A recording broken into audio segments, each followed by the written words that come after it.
আমাদের অনন্য স্টোরি সকল প্রকার পার্ট গল্প দেখতে আমাদের চ্যানেলটি সাবস্ক্রাইব করে পাশে থাকা বেল আইকনটিতে ক্লিক করে অল নোটিফিকেশন অন করে দিন। হয়েছে, এখন থাম। জানিস তো শুধু এটাই, বসে বসে কান্না কর। নূর কাঁদতে কাঁদতে বলল, আমি সত্যি অনেক বড় ভুল করে ফেলেছি। ওনার কিছু হয়ে গেলে আমি নিজেকে কখনোই ক্ষমা করতে পারবো না। আমি নিজেও মরে যাব। তানি একটু মুচকি হেসে বলল, কাউকেই মরতে হবে না। ভাইয়ার সাথে কথা বলে সব ঠিক করে নে, তারপর আর কোনো টেনশন থাকবে না। নূর কান্না থামিয়ে মুখটা ছোট করে বলল, কিন্তু আমি কোন মুখে ওনার সামনে যাব? কালকে ওনার সাথে ওরকম ব্যবহার করার পর কোন মুখে ওনার সামনে গিয়ে দাঁড়াবো? উনি হয়তো আমাকে দেখলেই রেগে যাবেন, হয়তো এখন ঘৃণাও করবেন আমাকে। আরে কে বলেছে তোকে এসব ফালতু কথা? আদিত্য ভাইয়া তোকে অনেক ভালোবাসে, তোকে কখনোই সে ঘৃণা করতে পারে না। হ্যাঁ, হয়তো একটু রেগে আছে, কিন্তু তোর এই মিষ্টি মুখে সুন্দর করে একটা সরি বলে তোর সেই স্পেশাল চুমুটা দিয়ে দেখলেই দেখবি ভাইয়া একদম গলে ফালুদা হয়ে যাবে। তানির কথায় নূরে বা লজ্জা পেয়ে গেল। তানি দুষ্টুমি করে বলল, হয়েছে, আর লজ্জায় লাল হতে হবে না। যার সামনে হওয়ার দরকার তার সামনেই হও। এখন তাহলে চল যাই আদিত্য ভাইয়ার কাছে। নূর মাথা ঝাঁকালো, তারপর দুজন উঠে দাঁড়িয়ে বাইরে বেরিয়ে এলো। বাইরে আসতেই হঠাৎ নূরের ফোনটা বেজে উঠল। নূর ফোন বের করে দেখল ওর ছোট মা ফোন করেছে। নূর ফোন রিসিভ করে কানে ধরতেই ওর ছোট মা কর্কশ গলায় বলে উঠল, এক্ষুনি বাসায় চলে আয়। নূর বলল, এক্ষুনি? কিন্তু কেন? হ্যাঁ, এখন মানে এখনই, আর কোনো কথা শুনতে চাই না আমি। আর কেন সেটা আসলেই দেখতে পাবি। কথাটা বলেই ফোন কেটে দিল। নূর তানের দিকে অসহায় দৃষ্টিতে তাকিয়ে বলল, ছোট মা ফোন করেছিল, এক্ষুনি বাসায় যেতে বলছে। তানি প্রকুচকে বলল, কেন, তার আবার কি হলো? কি জানি, কিন্তু বলছে এক্ষুনি যেতে। মনে হচ্ছে কোনো জরুরি কিছু হবে। তানি একটা দীর্ঘশ্বাস ছেড়ে বলল, তাহলে আর কি করার, যা বাসায়। আজকে তো আর তাহলে আদিত্য ভাইয়ার কাছে যাওয়া হবে না, কাল সকালে তাহলে যেতে হবে। নূর মাথা ঝাঁকিয়ে বলল, হ্যাঁ, তাছাড়া তো আর কোনো উপায় নেই। ইউনিভার্সিটি টাইম ছাড়া তো আর বাসা থেকে বের হওয়া যায় না। ঠিক আছে, তাহলে কালই যাব আমরা। কাল গিয়ে সারপ্রাইজ দিতে হবে ভাইয়াকে, এর আগে আর কিছু বলার দরকার নেই। নূর মাথা ঝাঁকিয়ে বলল, ঠিক আছে। তারপর নূর বাসার উদ্দেশ্যে বেরিয়ে গেল। নূরের মনের ভেতর এখন কিছুটা হালকা লাগছে।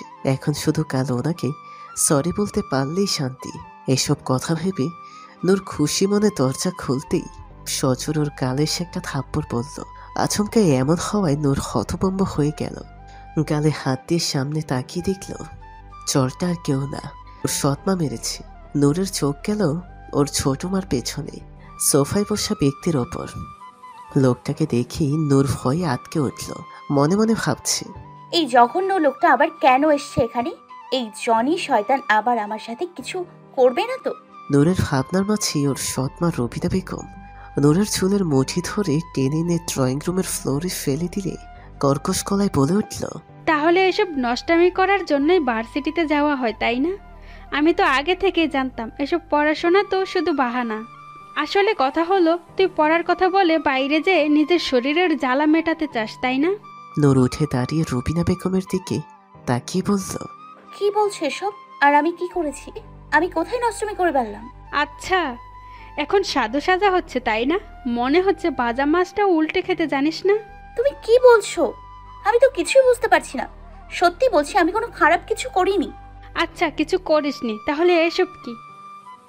ফোনের দিকে তাকাতেই নূর থ হয়ে গেল। ফোনের স্ক্রিন দেখা যাচ্ছে নূর আদিত্যের গালে চুমু দিচ্ছে, সেই মুহূর্তের ছবি। এটা দেখে নূর প্রচুর ভয় পেয়ে গেল। ভয়ে হাত পা কাঁপা শুরু করে দিল। মনে মনে ভাবছি, এই উনি কোথা থেকে পেল? রুমিনা বেগম দাঁত কটপট করে বলল, কি রে, এখনো বলবি তুই কিছুই করিসনি? তুই একদম ধোয়া তুলসী পাতা।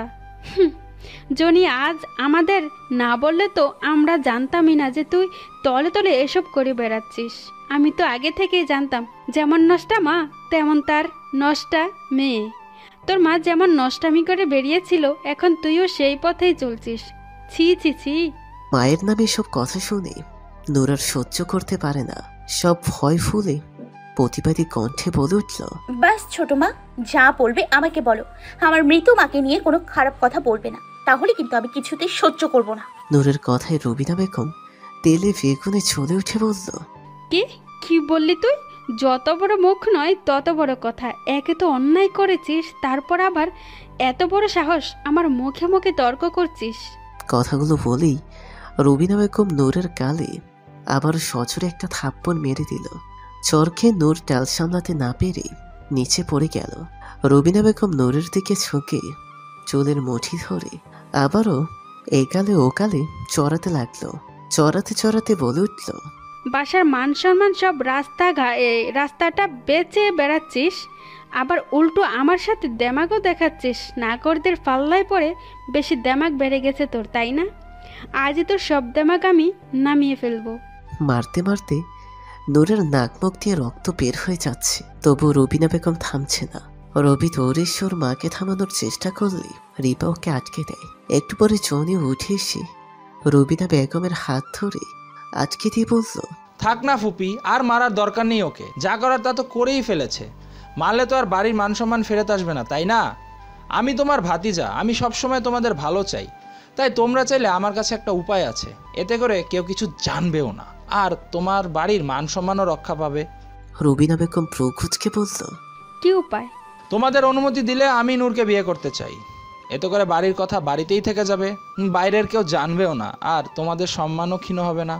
রুবিনা বেগম একটু চিন্তা করে বলল, কিন্তু তুমি কেন এই নষ্টা মেয়েটাকে বিয়ে করে নিজের জীবনটা নষ্ট করবে? জনি ইনোসেন্ট ভাব ধরে বলল, তোমাদের জন্য না হয় একটু স্যাক্রিফাইস করলাম, এটা আর এমন কি, আমি ম্যানেজ করে নিব। রুবিনা বেগম জনির মাথায় হাত বুলিয়ে বলে উঠল, তুই আমাদের জন্য কত কিছুই করছিস বাবা। ঠিক আছে, তুই যা বলছিস তাই হবে। জনি একটা বিজয়ের শয়তানি হাসি দিল। এদের কথা শুনে নূরের আত্মা কেঁপে উঠল। কি বলছে ওরা এসব? আমার বিয়ে, তাও আবার এই শয়তানের সাথে? কখনোই না, আমার জীবন থাকতে আমি কখনো এটা করব না। এসব ভেবে নূর শরীরের ব্যথা নিয়ে কোনো রকমে উঠে দাঁড়ালো। হঠাৎ করে ওর ভেতর কেমন জানি সাহস চলে এলো। নূর জনির দিকে দৃঢ়ভাবে তাকিয়ে শক্ত গলায় বলে উঠল, কখনো না। তোর মতো জঘন্য লোককে আমি কোনো দিনও বিয়ে করব না, কখনো না। তোর মতো জঘন্য লোককে বিয়ে করাচ্ছে মরে যাও অনেক ভালো। তুই কি ভেবেছিলি তুই এসব ছবি দেখিয়ে ছলে বলে আমাকে বিয়ে করবি?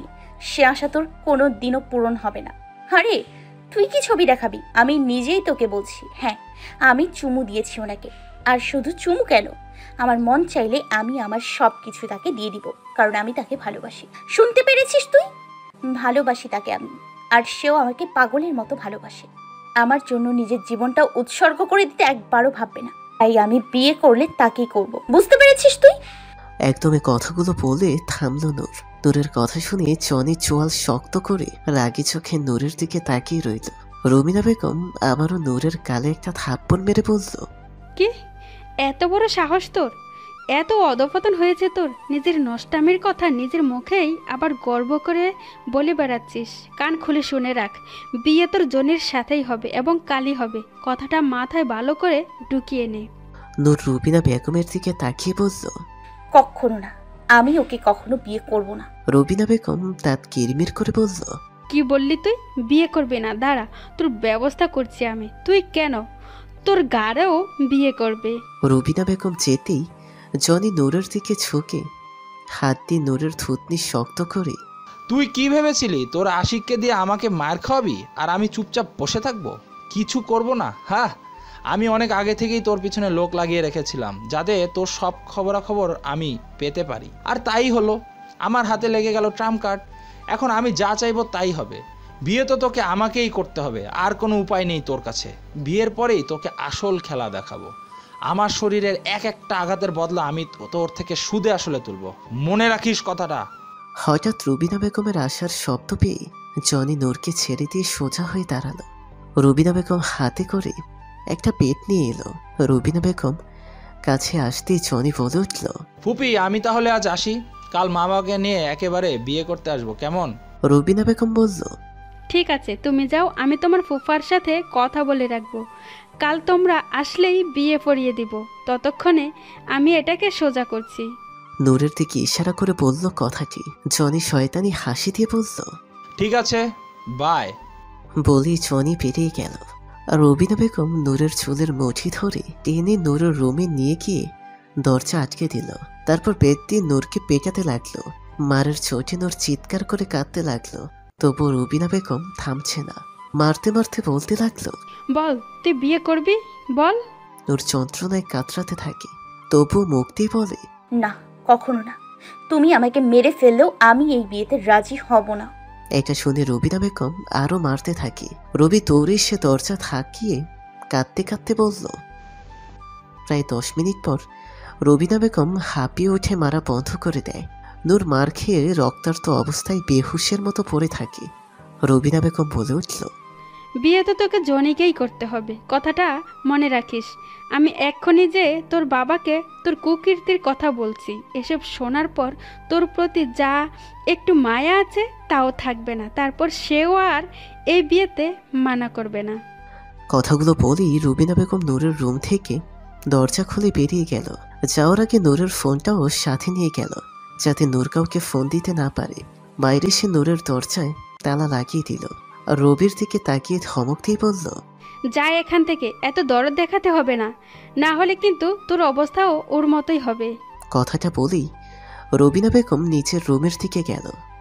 নিচের রুমে এসে রুবিনা বেগম নূরের বাবাকে ফোন করে নূরের ব্যাপারে আরো একটু বেশি করে বানিয়ে বলল। তারপর নূর আর জনির বিয়ের কথা বলল। সব শুনে নূরের বাবা বলল, সে বাসে আসছে আর বাসে এসেই এ ব্যাপারে কথা বলবে। রুবিনা বেগমও সায় দিল। রবি নূরের কষ্ট কিছুতেই সহ্য করতে পারছে না, কিন্তু ও কিছু করতেও পারছে না নূরের জন্য। রবি কিছু একটা ভেবে চুপি চুপি ওর মায়ের রুমের দিকে গেল। দরজাটা একটু ফাঁক করে দেখল ওর মা রুমে নেই, মনে হয় ওয়াশরুমে গেছে। এটা দেখে রবি একটু খুশি হলো। ও পা টিপে রুমে ঢুকে নূরের ফোনটা খুঁজতে লাগলো। কিছুক্ষণ খোঁজার পর বেডের কাছে ছোট টেবিলের ড্রয়ারে নূরের ফোনটা পেল। রবি খুশি হয়ে ফোনটা হাতে নিয়ে দ্রুত ওখান থেকে বেরিয়ে এলো। এক দৌড়ে বাসার বাইরে এসে নূরের ফোন থেকে তানির নাম্বার বের করে ফোন দিল। তানি ফোন রিসিভ করে বলল, হ্যাঁ নূর বল।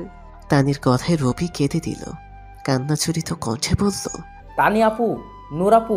রবির গলা শুনে তানি হকচকিয়ে উঠে চিন্তিত সুরে বলল, হ্যালো রবি, কাঁদছিস কেন? আর নূরের কি হয়েছে? রবি কান্না মিশ্রিত গলায় তানিকে সব খুলে বলল। সব শুনে তানি হতভম্ব হয়ে গেল। মনে মনে ভাবছে, একটা মানুষ এতটা খারাপ কিভাবে হতে পারে। রবি বলল, আপু তুমি জলদি আসো, নূর আপুকে বাঁচাও, না হলে আপু মরে যাবে। ওরা কালই ওই জনির সাথে আপুর বিয়ে দিয়ে দিতে চাচ্ছে। রবির কথায় তানিরও চোখের পানি চলে আসলো। তানি হাত দিয়ে চোখের পানি মুছে রবিকে আশ্বস্ত করে বলল, তুই চিন্তা করিস না, আমি এখনই আসছি, নূরকে কিছুই হতে দিব না আমি। কথাটা বলেই তানি ফোন কেটে দ্রুত নূরের বাসার উদ্দেশ্যে বেরিয়ে গেল। কিন্তু তানি এসেও কিছু করতে পারল না। নূরের সৎমা তানিকে ভেতরে ঢুকতে দিল না। দরজা থেকে তানিকে তাড়িয়ে দিয়ে তানির মুখের উপর দরজা বন্ধ করে দিল। তানি অনেক চেষ্টা করেও ভেতরে ঢুকতে পারল না। নূরের জন্য তানির অনেক টেনশন হচ্ছে, না জানি কোন অবস্থায় আছে মেয়েটা। তানির হঠাৎ আদিত্যের কথা মনে হলো। হ্যাঁ, আদিত্য ভাইয়াকে বললে সে নিশ্চয়ই নূরকে এখান থেকে বাঁচিয়ে নিয়ে যাবে। কথাটা ভেবেই তানি ফোন বের করে আদিত্যর নাম্বারে ফোন করতে যাবে। তখনই ওর মনে হলো আদিত্য ভাই তো এখন হসপিটালে আছে, ওনাকে তো এখন ফোনে পাওয়া যাবে না। তানি আবার কিছু একটা ভেবে আবিরের নাম্বারে ফোন দিল। আদিত্য হসপিটালের বেডে শুয়ে আছে। আপাতত ওর শরীরে স্যালাইন চলছে, তাই ঘুম না আসলেও চোখ এমনি বন্ধ করে শুয়ে আছে। পাশেই সোফায় আবির আর তাসির বসে আছে। হঠাৎ আবিরের ফোনটা বেজে উঠল। আবির ফোন বের করে দেখল তানির কল। আদিত্যের যাতে ডিস্টার্ব না হয় তাই আবির ফোন নিয়ে কেবিনের বাইরে এসে রিসিভ করে কানে নিয়ে বলল, হ্যাঁ তানি বলো। আবিরের কণ্ঠ শুনে তানি কেঁদে উঠল। তানির কান্নার শব্দ শুনে আদিত্য প্রকুচকে উত্তেজিত হয়ে বলল, তানি কি হয়েছে বেবি, কাঁদছো কেন? তানি কান্নাচরিত কণ্ঠে বলে উঠল, আবির, নূর। নূর, কি হয়েছে নূরের? আবির, নূরকে বাঁচাও প্লিজ। মানে কি হয়েছে? কান্না থামিয়ে ঠিক করে বলো আমাকে। তানি কথাটি একটু থামিয়ে আবিরকে সবকিছু খুলে বলল। সবকিছু শুনে আবিরও চিন্তায় পড়ে গেল। একদিকে আদিত্য অসুস্থ, অন্যদিকে নূরের এই অবস্থা। আবির তানিকে আশ্বস্ত করে বলল, তুমি চিন্তা করো না, আমি কিছু একটা করছি, ওকে? তানি মাথা ঝাঁকিয়ে বলল, ঠিক আছে, কিন্তু যা করার একটু জলদি করো প্লিজ। ঠিক আছে। আবির ফোন কেটে দিয়ে মনে মনে ভাবছে, কি করা যায় এখন? আদিত্যকে এখন এই ব্যাপারে জানালে না জানি কেমন রিয়েক্ট করে, যদি আবার অসুস্থ হয়ে পড়ে। দরজা খোলার শব্দে আদিত্য চোখ খুলে তাকালো। আবিরের দিকে তাকিয়ে দেখল আবিরকে কেমন যেন চিন্তিত লাগছে। আদিত্য ভ্রু কুঁচকে বলল, কি রে, কি হয়েছে? তোকে এমন দেখাচ্ছে কেন? আবির জোরপূর্বক একটা হাসি দিয়ে বলল, কি আবার হবে? কিছুই না, তুই মনে হয় ভুল ভাবছিস। আদিত্যের কেমন যেন সন্দেহ হলো, কিন্তু আপাতত আর কিছু বলল না। আবির তাসিরের কাছে যেয়ে ওর কানের দিকে ঝুঁকে আস্তে করে বলল, একটু বাইরে চল, জরুরি কথা আছে। তাসির মাথা ঝাঁকালো, তারপর আদিত্যের দিকে তাকিয়ে বলল, তুই থাক, আমরা একটু আসছি, কেমন? এদের এসব কাণ্ড দেখে আদিত্যের সন্দেহ আরও বেড়ে গেল। মনে মনে ভাবল, নিশ্চয়ই কিছু একটা হয়েছে যেটা এরা আমার কাছ থেকে লুকাচ্ছে, কিন্তু কি? কেবিনের বাইরে সে আবির তাসিরকে সবকিছু খুলে বলল। সবকিছু শুনে তাসিরও প্রচুর চিন্তায় পড়ে গেল। আবির বলে উঠল, এখন কি করব? ভাইকে কি এই ব্যাপারে বলবো? ভাই যদি আবার হাইপার হয়ে অসুস্থ হয়ে পড়ে তখন? তাসির বলল, তুই ঠিকই বলেছিস, আদিত্যকে এই মুহূর্তে কিছু না বলাটাই বেটার হবে। এক কাজ করি, আমি আর তুই যেয়ে আপাতত নূরকে হেল্প করি, তারপর পরেরটা পরে দেখা যাবে। আদিত্য এখন মোটামুটি ঠিক আছে, এখন ওর কাছে না থাকলে চলবে। আবির মাথা ঝাঁকিয়ে বলল, ঠিক আছে, তাহলে ভাইকে কোনো অজুহাত দেখিয়ে আমরা বেরিয়ে পড়ি। তাসির মাথা ঝাঁকিয়ে সাই দিল। তারপর ওরা দুজন আবার কেবিনে ঢুকল। তাসির আদিত্যের দিকে তাকিয়ে বলে উঠল, আদি, একটা জরুরি কাজ পড়ে গেছে, আমাদের একটু যেতে হবে, বুঝলি? তুই ঘুমিয়ে থাক, কেমন? আমরা একটু পরে চলে আসবো। কথাটা বলেই দুজন উল্টো ঘুরে তড়িঘড়ি করে বের হতে নিলেই আদিত্য পেছন থেকে গম্ভীর কণ্ঠে বলে উঠল, স্টপ দেয়ার রাইট নাও। কথাটা শুনেই দুজন সাথে সাথেই নিজেদের চোখ বন্ধ করে নিল। যে ভয়টা পাচ্ছিল সেটাই হলো, আদিত্যের নিশ্চয়ই ওদের উপর সন্দেহ হয়েছে। এখন তো সবটা না জেনে কিছুতেই ছাড়বে না। ওদের ভাবনার মাঝেই আদিত্য আবার বলে উঠল, এদিকে ঘোর দুজন। আবির আর তাসির আদিত্যের দিকে ঘুরে দাঁড়ালো। আবির জোরপূর্বক একটা হাসি দিয়ে বলল, কি হয়েছে ভাই, ডাকলে কেন? আমরা তো বললামই আমরা একটু পরেই চলে আসব। তুমি এইটুকু সময় একা থাকতে পারবে না? আদিত্য একটা ধমক দিয়ে বলল, জাস্ট শাট আপ। আমাকে কি তোদের ছোট বাচ্চা মনে হয়? সত্যি করে বল, কি হয়েছে? আবির বলল, কি আবার হবে? বললামই তো, ছোট একটা কাজ আছে, সেটা করে আমরা চলে আসব। আবির আবার রেখেছি দাঁতে দাঁত চেপে বলল, don't try my passion Sabir, এমনিতেই মাথা গরম হয়ে আছে, তাই জলদি করে বল হয়েছেটা কি? আবির আর তাসির পড়ে গেছে মহা মুশকিলে। আদিত্যকে এখন কি বলবে ভেবে পাচ্ছে না। তাসির বুঝে যায় আদিত্যকে এখন আর কোনো অজুহাত দেখিয়ে মানানো যাবে না। সত্যিটা না জানা পর্যন্ত ও ছাড়বে না। এসব ভেবে তাসির আমতামতা করে বলল, আসলে আদি, নূরের নাম শুনে আদিত্যের বুকের ভেতর ধক করে ওঠে। আদিত্য ঠাস করে উঠে বসে উত্তেজিত হয়ে বলল, নূর, কি হয়েছে নূরের? তাসির আদিত্যের কাছে যেয়ে কাঁধে হাত দিয়ে বলল, দেখ আদি, আমার কথা শোনার পর শান্ত থাকার চেষ্টা করি, বল। আদিত্যের বুকের ভেতর কেমন ভয় লাগতে শুরু হলো। আমার নূরের কিছু হয়নি তো? আদিত্য তাসিরের দিকে তাকিয়ে বলল, ডোন্ট স্ক্যার মি তাসির, জলদি বল, আমার নূরের কিছু হয়নি তো? তাসির একটা দম নিয়ে আদিত্যকে সবটা খুলে বলল। সবকিছু শুনে আদিত্যের চেহারার ভাবভঙ্গি পাল্টে গেল। চোখ দুটো অগ্নয় কিরের মতো লাভায় পরিণত হলো। চোয়াল শক্ত করে কপালের রক ফুলে নীল হয়ে গেল। হাত দুটো শক্ত করে মুঠ করে নিল। আদিত্যকে দেখে আবির আর তাসির দুজনেই ভয় পেয়ে গেল। আদিত্যকে দেখে মনে হচ্ছে ও এখনই কোনো তাণ্ডব চালানো শুরু করে দিবে। আদিত্যর এক মুহূর্ত দেরি না করে হাতের স্যালাইনের পাইপটা একটানে খুলে ফেলল।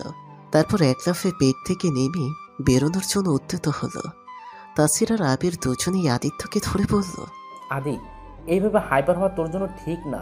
তাসিরের কথা শেষ হওয়ার আগেই আদিত্য তাসিলের কলার চেপে ধরে রাগি সুরে বলল, to hell with your hyper, তোদের সাহস কি করে হলো আমার কাছে এই কথাটা লুকানোর? আমার নূর ওখানে না জানি কি অবস্থায় আছে, আর তোরা পড়ে আছিস আমার হাইপার নিয়ে। তোদেরকে তো আমি পরে দেখে নিব। আমাকে আগে আমার নূরের কাছে যেতে হবে। কথাটা বলেই আদিত্য তাসিরের কলার ছেড়ে দিয়ে দ্রুত গতিতে ওখান থেকে বেরিয়ে গেল। আবির আর তাসিরও আদিত্যের পেছন পেছন দৌড়ালো। ফুল স্পিডে গাড়ি চালিয়ে নূরের বাসার সামনে সে গাড়ি ব্রেক করলো আদিত্য। তাড়াতাড়ি করে গাড়ি থেকে নেমে নূরের বাসার দিকে দৌড়ালো। আবির আর তাসিরও নেমে আদিত্যের পেছন পেছন গেল। তানি নূরের বাসার সামনে বসেছিল। আদিত্যকে আসতে দেখে দৌড়ে ওদের কাছে গেল। তানিকে দেখে আদিত্য তানির দিকে তাকিয়ে বলল, নূর কোথায় তানি? কি হয়েছে ওর? তানি কান্নাঝুরিত কণ্ঠে বলল, জানি না ভাইয়া, নূরের ছোট মা আমাদের ভিতরে ঢুকতে দিল না। না জানি কি অবস্থায় আছে নূর। আদিত্য আর দেরি না করে নূরের বাসায় দরজায় এসে অস্থিরভাবে কলিং বেল বাজালো। একটু পরে নূরের ছোট মেয়ে এসে দরজা খুলে দিল। আদিত্যকে দেখে রুবিনা বেগম ভ্রু কুঁচকে বলল, কে তুমি? এখানে কাকে চাই? আদিত্য চোয়াল শক্ত করে দাঁতে দাঁত চেপে বলল। নূর কোথায়? রুবিনা বেগম তাচ্ছিল্যের সুরে বলল, বাহ, এখন তো দেখছি ওই নষ্টা মেয়ের নাগররা বাসায়ও আসা শুরু করে দিয়েছে। রুবিনা বেগমের এমন জঘন্য কথা শুনে আদিত্যের মাথায় ধক করে আগুন চলে উঠল। আদিত্য নিজের দুই হাত শক্ত করে মুঠ করে নিজের রাগকে কন্ট্রোল করার চেষ্টা করছে। তাসিরের দিকে তাকিয়ে বলল,